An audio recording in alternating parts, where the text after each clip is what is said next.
কসবাকাণ্ডে অভিযুক্ত মনোজিতের আইনের লাইসেন্স বাতিলের দাবি বার কাউন্সিলকে চিঠি। যোগেশচন্দ্র ল কলেজের পড়ুয়াদের আগামী বুধবার বেলা 4:30 বৈঠক ডাকল পশ্চিমবঙ্গ বার কাউন্সিল। কসবাকাণ্ডে অভিযুক্ত মনোজিতের লাইসেন্স বাতিলের দাবি বার কাউন্সিলকে চিঠি। যোগেশচন্দ্র ল কলেজের পড়ুয়াদের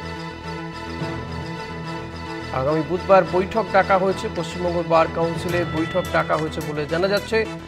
কসবাকাণ্ডে অভিযুক্ত মনোজিতের লাইসেন্স বাতিলের দাবি করেছে যোগেশচন্দ্র ল কলেজের বার কাউন্সিলের কাছে এই দাবি রেখেছে তারা।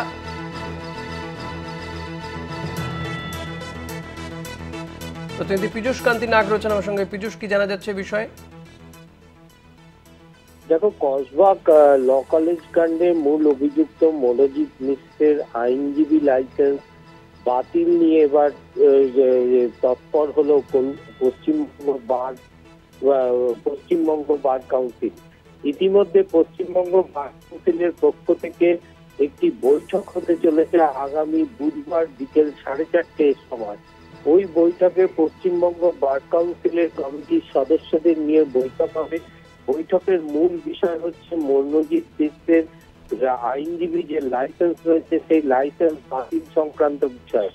বার কাউন্সিল সূত্রে যেটা জানা যাচ্ছে যে সমস্ত সদস্যরাই তার বাতিলের পক্ষে, তার লাইসেন্স বাতিলের পক্ষে সায় দেবেন।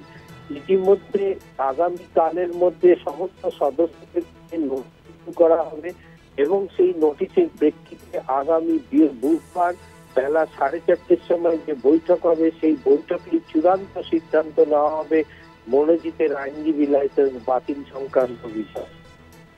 ধন্যবাদ পীযূষ। কথা বলছিলেন প্রতিনিধি পীযূষ কান্তি নাগের সঙ্গে।